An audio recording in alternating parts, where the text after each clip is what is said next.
23 मार्च को पीडीएम का लॉन्ग मार्च नहीं, क्विक मार्च होने वाला है और आखिरी मंजिल अडयाला जेल है। वजीर ममलिकत फारूक हबीब ने मौलाना फजलुर रहमान को आड़े हाथों लिया। मुल्तान में मीडिया से बातचीत करते हुए कहा, नवाज शरीफ और आसिफ जरदारी एक ही सिक्के के दो रुख हैं। पीपल्स पार्टी और नून लीग दोनों ही माफिया हैं। बिलावल भुट्टो के वालिद ने तो उनकी टारगेट किलिंग कर दी है। ये हुकूमत आम आदमी के मसले हल कर रही है, बीमारी गरीब खानदान को मकरूज कर देती है, इसलिए हेल्थ कार्ड दे रहे हैं, डैम्स बनाए जा रहे हैं।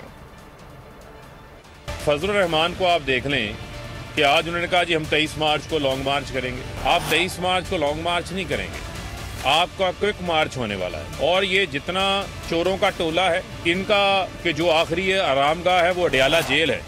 लॉन्ग मार्चेस की जो है वो धमकियां ये किसी और को दें। जो इस मुल्क के अंदर माफिया के सरपरस्त हैं, जो माफियाज के डॉन हैं, जिनका नाम नवाज शरीफ, शहबाज शरीफ, आसिफ अली जरदारी और फजलुर रहमान है, ये पूरा एक गैंग है। ये गैंग के मुफादात को धचका लगा है वजीर आज़म इमरान खान बनने के बाद। तो नवाज शरीफ हो, आसिफ अली जरदारी हो, फजलुर रहमान हो, ये तमाम एक सिक्के के रुख हैं। वजीर आज़म साहब ने पंजाब की आवाम के लिए 400 अरब रुपया मुख्तस किया उन्होंने हेल्थ कार्ड के लिए, जिससे आज हर गरीब आदमी की जेब के अंदर 10 लाख रुपया सालाना हर खानदान के पास मौजूद है। 100 अरब रुपए के कर्जे मंजूर हो चुके हैं।